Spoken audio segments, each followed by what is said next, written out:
Tan controversial como el propio estado que lo diseñó, el Merkava se destaca por poseer el título de ser el tanque mejor protegido del mundo, manteniéndolo impugne por décadas hasta los recientes acontecimientos que azotan la zona.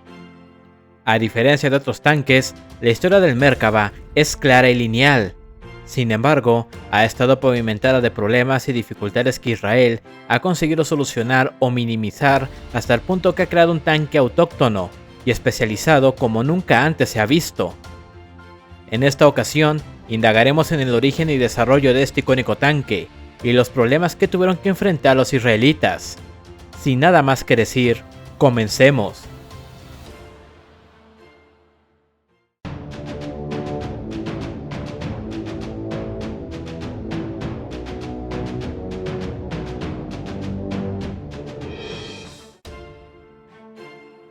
Los eventos que llevaron al desarrollo del Merkava son tan puntuales como complejos.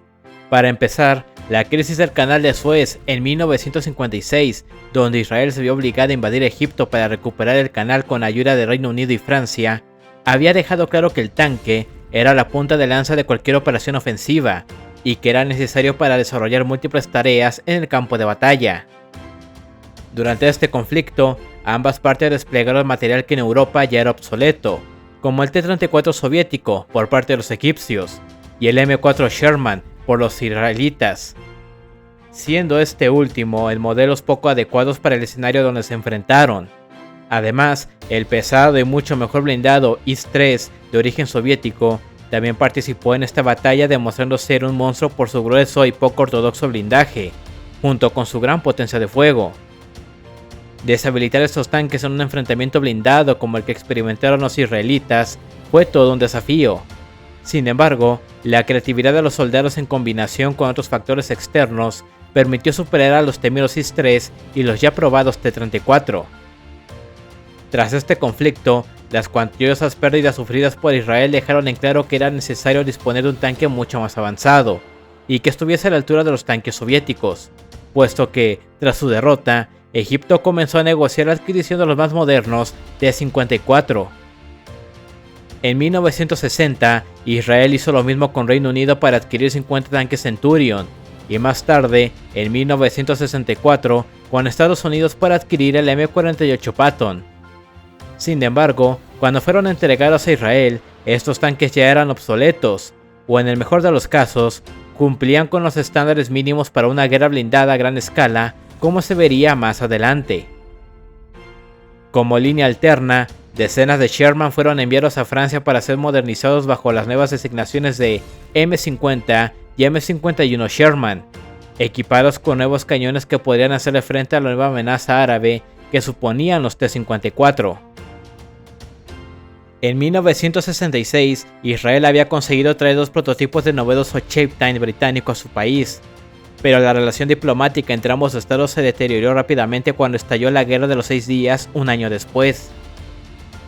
El acuerdo para su adquisición era que Israel se comprometía a adquirir cientos de viejos Centurion, cuya ganancia sería usada por el ejército británico para invertir en las últimas mejoras del tanque, y a cambio Israel no solo podría ver el resultado final, sino que se construyó una fábrica en Israel para producir el tanque bajo licencia.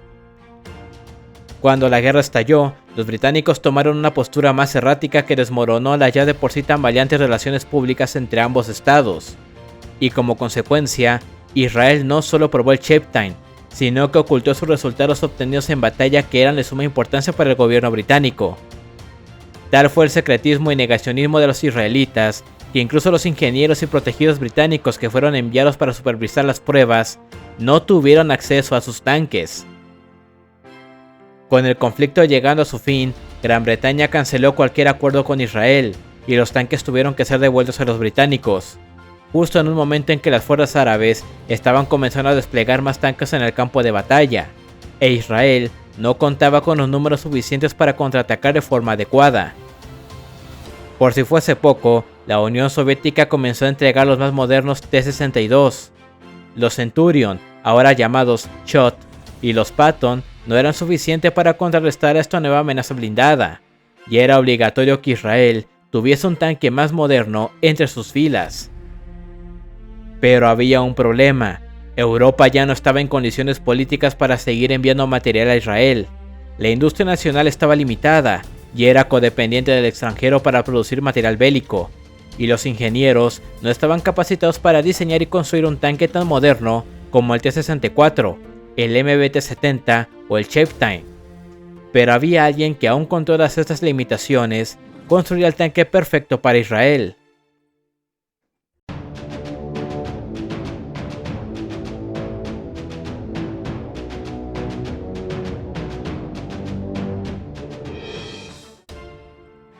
Tras la Guerra de los 6 días, quedó claro para Israel que los tanques eran un arma necesaria, y más aún, era vital que el país contara con un abasto adecuado y constante de vehículos para poder enfrentar a los parques blindados árabes.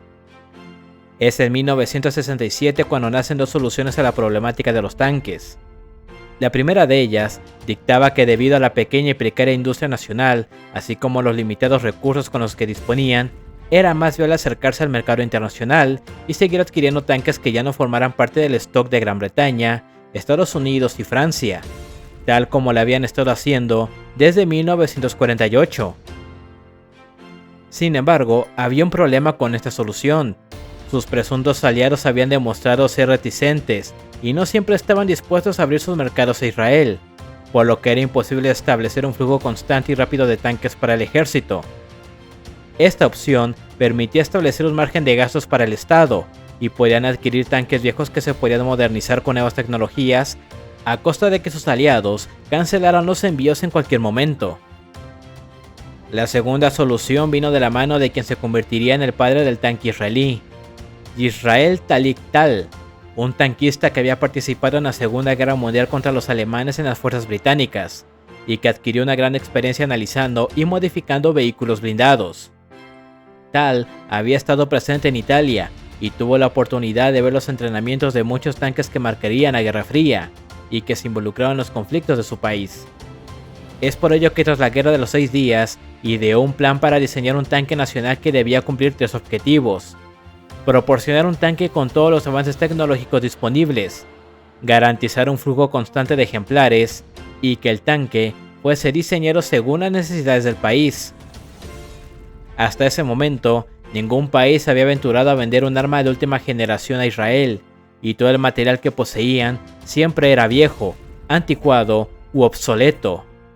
La Unión Soviética era el único estado que proporcionaba material moderno a sus aliados, y eso preocupaba a los israelitas, que contaban con un serio atraso tecnológico. Asimismo, todos los tanques que llegaban al país no se ajustaban a la doctrina de Tal que estaba formando. Según sus propias palabras, el tanque era un arma relámpago que debía actuar con rapidez para asestar un golpe certero en las fuerzas enemigas. Grosso modo, Tal pensaba que el tanque debía actuar tal como lo hacían los alemanes durante la Segunda Guerra Mundial, solo que con un aditamento adicional. Gracias a la proliferación de proyectiles alto explosivo antitanque, o HIT, y a la perfección de los proyectiles perforadores de blindaje estabilizados, o APFCDS, los combates entre tanques se habían extendido hasta los 2000 metros de distancia. Según la filosofía de Tal, el tanque no solo debía moverse con rapidez, sino que debía aprovechar las características de estos proyectiles para llevar al máximo rango de disparo los combates blindados. Esto se hizo así porque el terreno de Oriente Medio es extremadamente accidentado, e Israel no podía arriesgarse a cuantificar números de bajas exageradas. Así que combatir a los tanques árabes a grandes distancias garantizaba la supervivencia de los tanquistas y la destrucción de sus enemigos. No por nada los tanquistas israelitas se entrenaban en bases estadounidenses y posteriormente europeas, siendo catalogados como artilleros expertos y los mejor cualificados del mundo. Tal diseñó el Toshnit HaMerkava, o Programa del Tanque, en 1971, y la base inicial para su proyecto era diseñar un tanque avanzado tecnológicamente, potente y hecho con materiales nacionales, pero asimismo debía ser austero, económico y capaz de enfrentarse a los tanques árabes. Para ello, se diseñaría un tanque pequeño en dimensiones, con un potente motor y un cañón de calibre considerable que equiparía las últimas tecnologías puestas en los Centurion y Patton. El proyecto Merkava había nacido, pero tan pronto como se planteó, llegaron los problemas.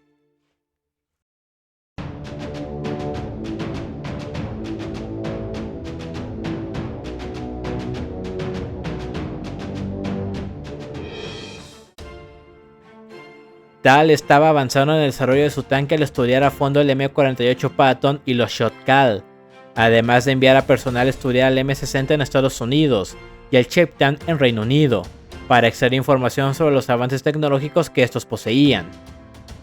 Pero en 1973 estalló la guerra de Yom Kippur, un conflicto que los obligó a cambiar su doctrina y por ende el diseño de su tanque. Las fuerzas árabes habían avanzado por los altos del Golán, donde desataron una novedosa y letal arma, los ATGM. Usando RPG-7 y los guiados AT-3 Seiger, las fuerzas combinadas árabes lograron destruir una cuantiosa cantidad de tanques israelitas sin precedentes, logrando aniquilar formaciones y convoys en un estilo de combate que no era el dictado por su doctrina. Los combates blindados se llevaron a cabo a menos de 500 metros de distancia, rompiendo con la dinámica de los 2000 metros, y los ATGM se cobraron cuantiosas vidas durante sus avances. Se estima que participaron alrededor de 6.000 tanques entre ambos bandos, y al menos 2.500 israelitas perdieron la vida en este conflicto. La mayoría eran tanquistas. Esta guerra obligó a Tal a cambiar su perspectiva de los tanques relámpago y los combates a gran distancia. En cambio, se enfocó en entregar un tanque de gran resistencia, que fuese seguro para la tripulación y estuviese altamente blindado. El Merkava tal como lo conocemos había nacido.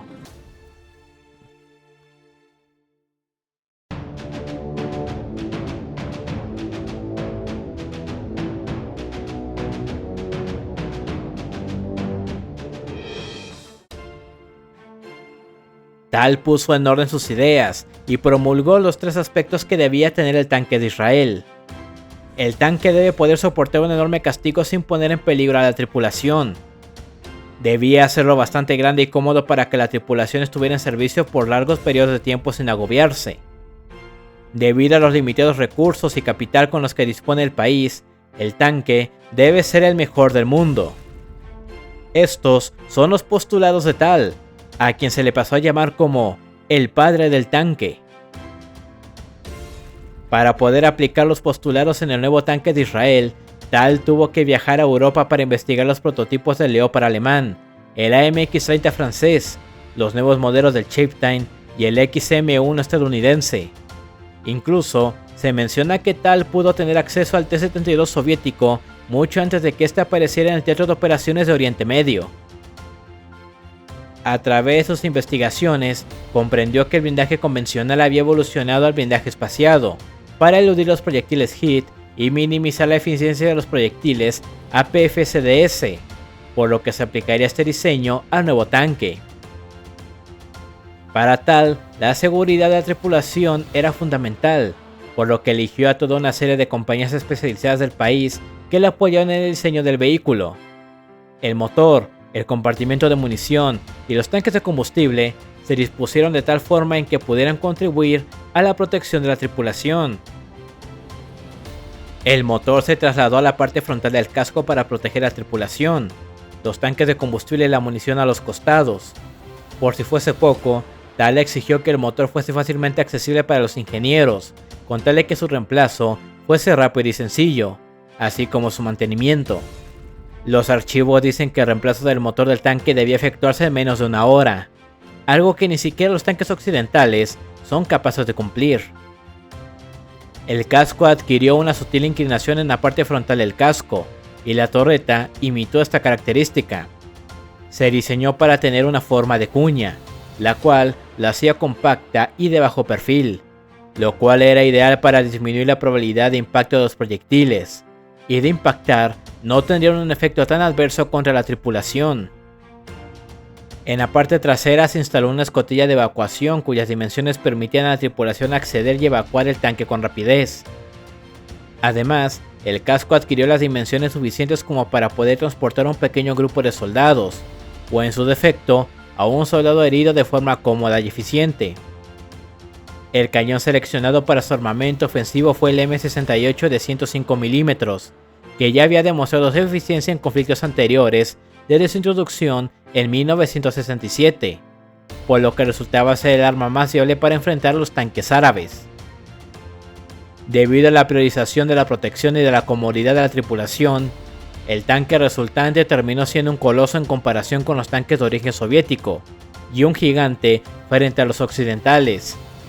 El tanque era lento, aun cuando tenía el potente motor Continental AVDS 1790 6A de 900 caballos de fuerza.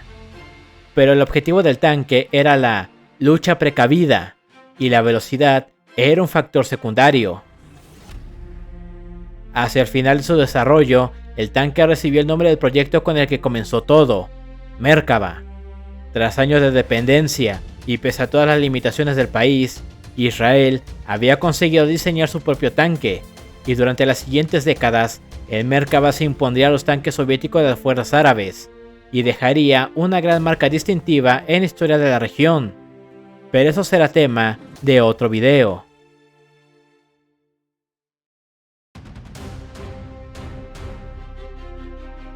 Si este video ha sido de tu interés, agradecería mucho si le dieras like, comentaras y lo compartieras. Tu apoyo contribuye al esfuerzo de este canal. Sin más, nos vemos en la próxima entrega.